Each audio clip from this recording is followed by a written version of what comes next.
Dam ಎಲ್ಲ ತುಂಬ ಆಸೆ ಇದೆ ಇನ್ನೂ ಟೈಮ್ ಇದೆ. ಈಗ 1 ತಿಂಗಳವರೆಗಂತೂ ಏನೂ ಸಮಸ್ಯೆ ಇಲ್ಲ ಬೆಳೆಗೆ. ಆಮೇಲೆ ನೋಡೋಣ.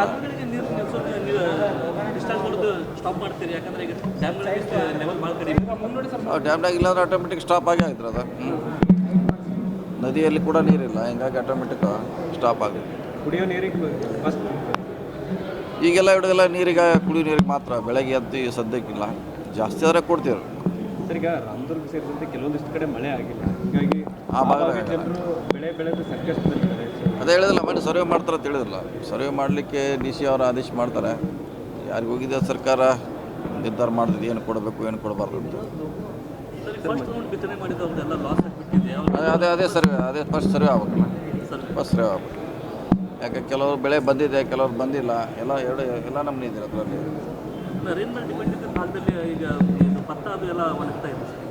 ಹಾಂ, ಆಗಿದೆ. ಅದನ್ನೇ ಸರ್ವೆ ಮಾಡಬೇಕು. ಸರ್ವೆ ಮಾಡೋದಕ್ಕೆ ಪರಿಹಾರ ಕೊಡಬೇಕು ಅಷ್ಟೇ. ಈಗ ಸಾಲ ಮನ್ನಾದ ಬಗ್ಗೆ ಸಾಕಷ್ಟು ಚರ್ಚೆ ಆಗ್ತಾಯಿದೆ. ಅದು ಗೊತ್ತಿಲ್ಲ, ಸರ್ಕಾರ ಮಾಡಬೇಕು. ಅದು ಸರ್ಕಾರದಲ್ಲಿ ಚರ್ಚೆ ಆಗಬೇಕು. ನಮ್ಮಂತಲ್ಲಿ ಇಂಡಿವಿಜುವಲ್ ಹೇಳಲಿಕ್ಕೆ ಆಗೋಲ್ಲ. ಸರ್, ಈಗ ಕ್ಯಾಬಿನೆಟ್ ಬಗ್ಗೆ ರಾಹುಲ್ ಗಾಂಧಿ ಅವರು ಬಂದಿದ್ದಾರೆ. 2-3 ದಿನದಲ್ಲಿ ಆಗ್ಬೋದು ಅನ್ನೋ ನಿರೀಕ್ಷೆ ಇದೆ. ಗೊತ್ತಿಲ್ಲ ನನಗೂ. ನಾವು ಇಲ್ಲೇ ಆದರೂ ಗೊತ್ತಿಲ್ಲ. ಬೆಂಗಳೂರು ಹೋದ್ಮೇಲೆ ಗೊತ್ತಾಗೋದು. ನೋಡೋಣ, ಆಗ್ತದೆ. ಯಾವಾಗ ಬೇಗ ಆಗ್ಬೇಕಂತ ಇದೆ ಎಲ್ಲರದ್ದು ಅಭಿಪ್ರಾಯ. ಬೇಗ ಆಗಲಿ ಅಷ್ಟೇ.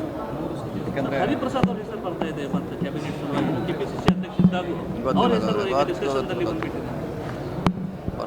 ಗೊತ್ತಿಲ್ಲ ಅದ್ರ ಬಗ್ಗೆ. ನಾವು ನೋಡೋಣ. ಬೆಳಗಾವಿ ಜಿಲ್ಲೆಗೆ 3 ಸಚಿವ ಸ್ಥಾನ ಬೇಕಂತ ಕೇಳಿದಾರೆ. ದೊಡ್ಡ ಜಿಲ್ಲೆ ಇದೆ, ಕೊಡಬೇಕು. ದೊಡ್ಡ ಜಿಲ್ಲೆ ಇದೆ, ಕೊಡಬೇಕು. ಕೊಟ್ಟರೆ ಒಳ್ಳೇದಾಗುತ್ತೆ. ನೀವು ಯಾರಿಗೆ ನಾವು ಯಾರಿಗೆ ಶಿಫಾರಸು ಮಾಡಿಲ್ಲ. ಹೈಕಮಾಂಡ್ ಅದನ್ನು ತೀರ್ಮಾನ ಮಾಡ್ತಾರೆ. ಇಲ್ಲ, ನಮ್ಮ ಯಾರು ಸಂಪರ್ಕ ಮಾಡಿಲ್ಲ. ಅಂತಿಮವಾಗಿ ಹೈಕಮಾಂಡ್ ತೀರ್ಮಾನ ಮಾಡ್ತಾರೆ. ಕೆಲ ಶಾಸಕರ ಮೇಲೆ ಭಾಳಷ್ಟು ನಿರೀಕ್ಷೆ ಇಟ್ಟಿದ್ದಾರೆ ಸರ್. ನೋಡೋಣ, ಅದೆಲ್ಲ ಹೈಕಮಾಂಡ್ ಅವ್ರು ಮಾಡ್ತಾರೆ. ಯಾರು ಪಕ್ಷಕ್ಕೆ ಅವಶ್ಯಕತೆ ಇದೆ, ಮುಂದಿನ ಚುನಾವಣೆಗೆ ಯಾರು ಅನುಕೂಲ ಆಗ್ತಾರೆ ಆ ದೃಷ್ಟಿ ಇಟ್ಕೊಂಡು ಮಾಡ್ತಾರೆ ಅಷ್ಟೇ. ಸಿದ್ದರಾಮಯ್ಯ ಅವರು ಮುಂದಿನ ದಿನಗಳಲ್ಲಿ ಪಕ್ಷ ಸಂಘಟನೆಯಲ್ಲಿ ತೊಡಗಿಸ್ಕೊಳ್ತಾರೆ ಅದು ಹೇಳಿದ್ರು. ನಾವು ಹಿಂದೆ ಹೇಳಿರಲ್ಲ ಅದನ್ನೆಲ್ಲ. ಹಿಂದೆ ನಾವು ಹೇಳಿದ್ವಿ, ಎಲ್ಲರೂ ಅದನ್ನೇ ಹೇಳ್ತಿದ್ದಾರೆ. ಈಗ 28ರಲ್ಲಿ ಚುನಾವಣೆಯಲ್ಲಿ ಇರ್ತಾರೆ. ಅವ್ರ ನೇತೃತ್ವದಲ್ಲಿ ಚುನಾವಣೆ ನಾವು ಕೂಡ ಹೇಳಿದ್ವಿ. ಪಕ್ಷಕ್ಕೆ ಕೆಲಸ ಮಾಡೇ ಮಾಡ್ತಾರೆ. ಅಹಿಂದ ನಾಯಕತ್ವದ ಸಾರಥಿ ಯಾರು ಅನ್ನುವಂಥದ್ದು ಸಾಕಷ್ಟು ಪ್ರಶ್ನೆಗಳು ಇರುವಂಥದ್ದು. ಏನಾದರೂ ಅಂಥ ಚರ್ಚೆ ಮಾಡೋದೇನು ಅವಶ್ಯಕತೆ ಇಲ್ಲ. ಅದನ್ನೇ ಅಷ್ಟು ಡೈಲ್ಯೂಟ್ ಮಾಡೋದು ಅವಶ್ಯಕತೆ ಇಲ್ಲ. ಕಾಲಕ್ಕೆ ಅದು ಗೊತ್ತಾಗ್ತದೆ. ಯಾಕಂದರೆ ಸದ್ಯ ಜಾರಕಿಹೊಳಿ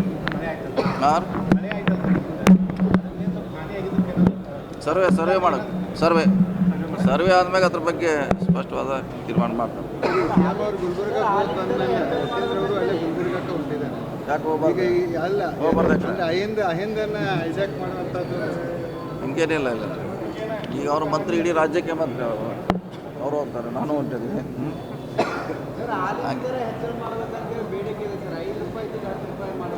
ಅದು ಗೊತ್ತಿಲ್ಲ.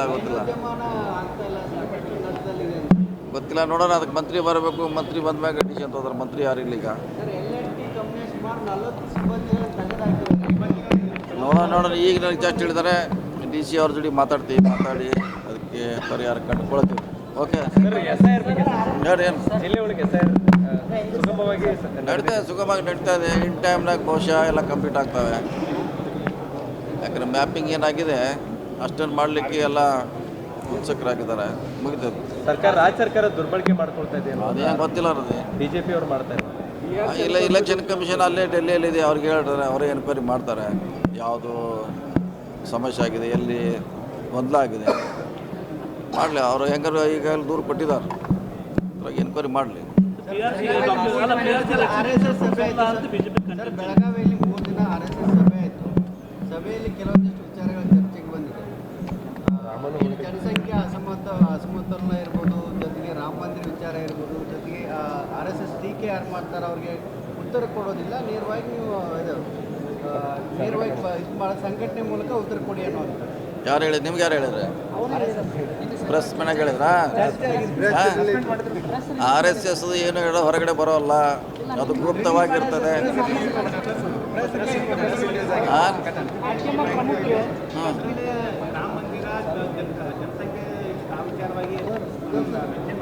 ಜನಸಂಖ್ಯೆ ಹೆಚ್ಚಾಗಿದೆ, ಸವಾಲುಗಳು ಏನೇನುಗಳಿದ್ದಾವೆ?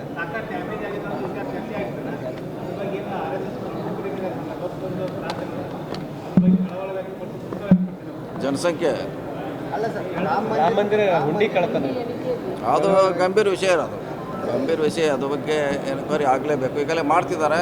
ಅದು ಸರಿಯಾದ ದಿಕ್ಕಿನಲ್ಲಿ ಯಾರು ದೋಷಿ ಇದ್ದಾರೆ ಅವ್ರು ಟಾರ್ಗೆಟ್ ಮಾಡಬೇಕು ಅವರು. ಸರ್, ಖಾಸಗಿ ಫೈನಾನ್ಸ್ಗಳ ವಿರುದ್ಧ ಜಿಲ್ಲಾಡಳಿತ ಕ್ರಮ ಕೈಗೊಂಡು ಈಗ ಒಂದು ಪ್ರಕರಣ 3,500 ಮಂದಿಗೆ